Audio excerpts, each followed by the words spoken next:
आरोप प्रत्यारोप चलते रहेंगे।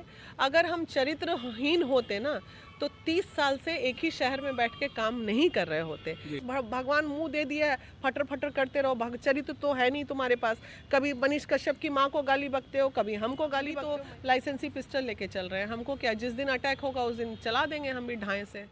हम अगर शुरू से अपने आप को एकदम नज़र अपनी टाइट रखेंगे तो सामने वाले का हिम्मत नहीं है कि आपसे इस तरह का बात करे। नमस्कार, मैं हूं विद्रोही और आप देख रहे हैं डी पीपुल वॉइस। अभी हमारे बीच में पटना और बिहार और देश में ही नहीं विदेशों में अभी अपना नाम कमाती है। अभी कुछ दिनों पहले इनकी पुत्री जी का हमने एक वीडियो बनाया था। उसके माध्यम से जब वीडियो वायरल हुआ तो फिर श्रीलंका से, बांग्लादेश से और नेपाल से, भारत में से तो पूछिए ही नहीं, सभी जगह से फ़ोन आने लगे कि इनकी निजी ज़िंदगी को लेके कई लोग सवाल उठाते हैं। अभी इन्होंने कुछ दिनों पहले फेसबुक पर है सो एक पोस्ट भी किया था कि कई सोशल मीडिया और यूट्यूब वाले जो है सो इनकी निजी ज़िंदगी को लेकर और इनके ऊपर कई तरह के आरोप लगा रहे हैं, इनको ट्रोल कर रहे हैं, इनको कह रहे हैं कि आप जो है सो जो भी आदमी आरोप लगाता है, पीड़िता आपके पास आती है तो आरोपी से भी मिलने के लिए चली जाती है। तो ये ट्रोलिंग करके लोग क्या करना चाहते हैं और आखिर में ऐसी क्या मजबूरी आ गई कि इन्होंने अपने फेसबुक पोस्ट के माध्यम से सवाल किया कि अगर आप ट्रोलिंग करके पैसा कमाते हैं तो कुछ हिस्सा हमें भी पहुंचा जाए, हमें कोई आपत्ति नहीं है। बहुत बहुत स्वागत है मैडम दी पीपुल वॉइस। बहुत बहुत धन्यवाद भाई। इतनी ठंड है, इस ठंड में सब लोग ठिठुर रहे हैं, अपने घरों में बैठे हुए हैं। हमारे दर्शक भी कंबल में बैठ कर इस वीडियो को शायद देख रहे होंगे। इस ठंड में भी आप निकल रही हैं, समाज में महिलाओं की, पीड़ितों की आवाज़ सुन रही हैं। अभी थोड़ी देर पहले आपके कार्यालय में देखा हमने कि कई महिलाएँ आई हुई थी, वे अपनी पीड़ा कह रही थी, उनके हस्बैंड से बात करके उनके बच्चों के इलाज की बात आपने हम लोग के सामने में कही। तो क्या ज़रूरी पड़ी है कि आप इस ठंड में घर से बाहर निकाल कर महिलाओं की आवाज़ को सुनने, क्या ज़रूरी है? देखिए, महिलाओं की आवाज़ सुनना ये कहीं ना कहीं दर्द है, मेरा अपना पर्सनल दर्द है जो आज एक 9 राज्यों की आवाज़ बन चुका है। तो वो दर्द लेके आते हैं तो मुझे लगता है कि अगर वो थाने जाएंगी, कोर्ट कचहरी पुलिस, कहीं कोई किसी को नहीं सुनता है, सब टाल देता है। तो अगर हम सुन के, अगर मेरे थोड़े से सुनने में उनको राहत मिल जाए तो ऐसा सुकून देना हर किसी को चाहिए। तो इसमें आपका क्या फ़ायदा है, बिना मानवी का क्या फ़ायदा? कोई फ़ायदा नहीं, सुबह से शाम हो गई, 500 रुपये की कमाई नहीं है। लेकिन हाँ, ये है कि हमारा जो बिज़नेस है रियल इस्टेट का, तो वो बिज़नेस है, ऐसा हमारा बिज़नेस है कि अगर 15 दिन काम नहीं भी किए और 15 दिन बाद 4 भी डील अगर आ गई तो उससे उतना आ जाता है कि दाल रोटियाँ। और हमें अब आज के डेट में मुझे ज़रूरत क्या है? हस्बैंड मेरे कमा रहे हैं, बेटा मेरा 1.5 लाख सैलरी पे है, बेटी मेरी 1.5 लाख 2 लाख कमा रही है। हम नहीं भी कमाएंगे तो अगर तीनों आदमी 20-20 हज़ार रुपया भी दे दे तो 60,000 में मेरा जीवन तो चल ही रहा है। तो इसलिए मुझे अपने लिए अब कोई चिंता नहीं है। अभी कुछ दिनों पहले एक न्यूज़ आया था, न्यूज़ के माध्यम से पता चला कि मध्य प्रदेश में एक वैकेंसी का इंटरव्यू हो रहा था। उसमें जो इंटरव्यूअर पदाधिकारी थे उसने महिला से सामने फ़ोन करके कहा कि मुझे मेरे साथ एक रात बिताओ, फिर मैं आपको सेलेक्ट कर लूँगा। बाद में जब वो पकड़ा गया, एफआईआर दर्ज हुआ, पकड़ा गया, तो उसने कहा मुझसे गलती हो गई। ऐसी गलती महिलाओं से क्यों नहीं होती है इंटरव्यू के दौरान? इसलिए होती है क्योंकि महिलाओं को लोग बहुत सॉफ्ट टारगेट ले लेते हैं और कुछ महिलाएं सॉफ्ट टारगेट बन भी जाती हैं। तो कुछ महिलाएं जो अपने आप को सॉफ्ट टारगेट बना ली हैं, उनकी वजह से बाकी महिलाओं की बदनामी होती है। क्या होता है, मान लीजिए हम किसी भी इंडस्ट्री की बात करें, फॉर एग्जांपल फिल्म इंडस्ट्री की बात करते हैं, वहाँ कुछ लोग ऐसे आते हैं जो पायदान चढ़ चढ़ के तुरंत आगे बढ़ना चाहते हैं। तो कोई अच्छी लड़की भी पीछे से आएगी तो सामने वाला उसको उसी नज़र से देखता है।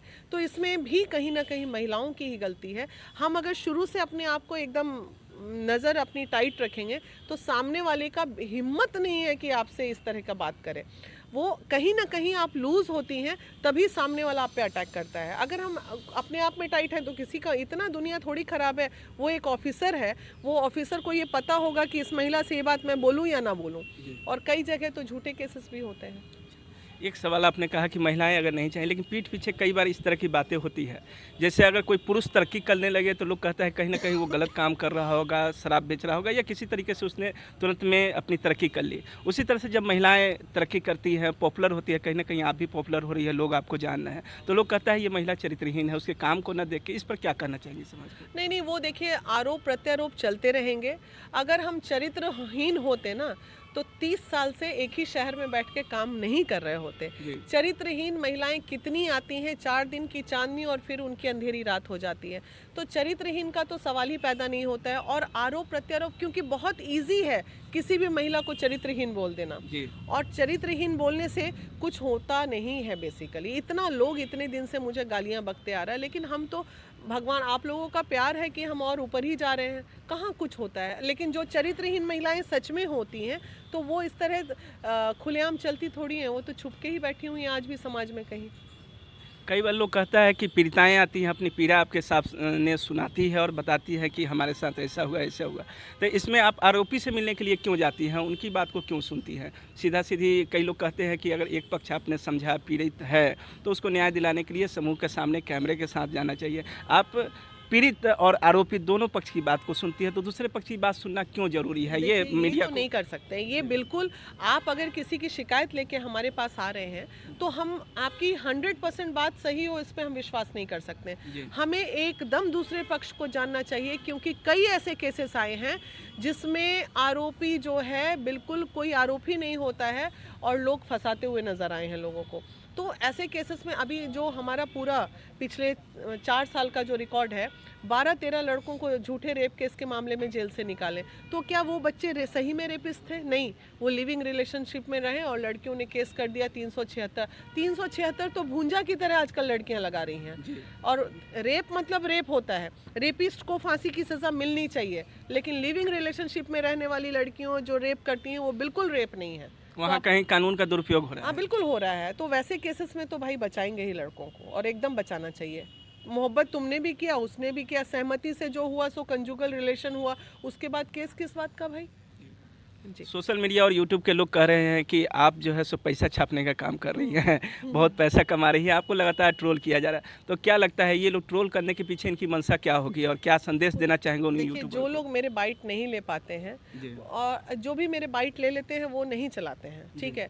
जो मुझ तक पहुंच नहीं पाते हैं जो लोग, वो दूर में बैठ के क्या करें, तो कुछ नया चीज़ ऐसा बोलो कि बस किसी तरह मेरा व्यू चला जाए। ये सारा जो निगेटिविटी चलता है ये व्यू का खेल है। और कुछ को जिनको हम गलिया दिए हैं या कभी डांट दिए हैं, कभी ऑफिस से भगा दिए हैं, ये तमाम लोग उसी तरह के लोग हैं जो नेगेटिव मेरा चलाते हैं।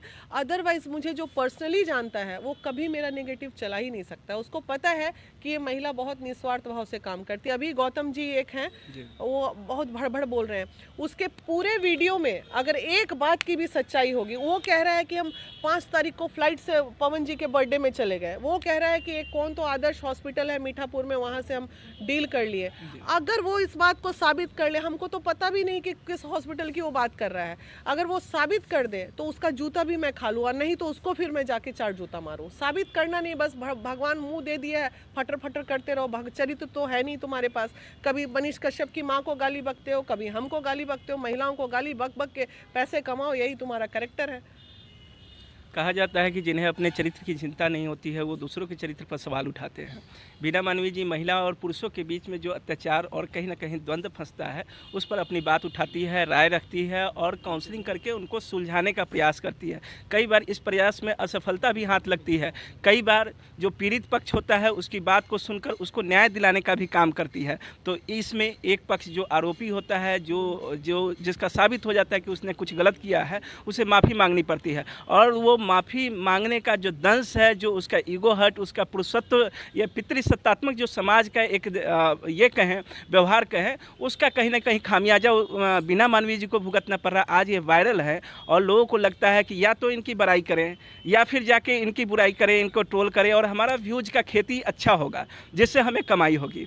तो मैडम अब जो है सो क्या ये लड़ाई, जिस तरीके से लोग आक्षेप लगा रहे हैं आपके ऊपर, लेकिन इसके बावजूद आप काम कर रही है बिना किसी चिंता के, आपका पैसा भी लग रहा है। कुछ दिनों पहले आपकी इनोवा गाड़ी पर पथराव भी हुआ था, कुछ सोशल मीडिया वगैरह के माध्यम से जानकारी हुआ। तो क्या जान हथेली पर रख के आप आगे भी इसी तरह का काम करते नहीं, बिल्कुल करते रहेंगे। देखिए, ये सब चीज़ों से कोई फर्क नहीं पड़ना। 4 दिन लोग गाली बकेंगे, शांत हो जाएंगे। और आज नहीं, हम तो गाली खाते खाते 25 साल बिता दिए। नहीं, गाली नहीं, आप पर तो हमला भी हो रहा है। अरे हमला करके क्या कर लेंगे? हम भी तो लाइसेंसी पिस्टल लेके चल रहे हैं। हमको क्या, जिस दिन अटैक होगा उस दिन चला देंगे हम भी ढाई से, है ना। मतलब अपनी जान की रक्षा में आप किसी की जान भी ले सकते हैं। अरे तो हमारे सरकार ने हमें अपनी रक्षा के लिए ना प्रोवाइड किया है। जिस दिन लगेगा कि अब मेरी जान जा रही है उस दिन बचाव तो करूंगी ना मैं, ऐसा थोड़ी है।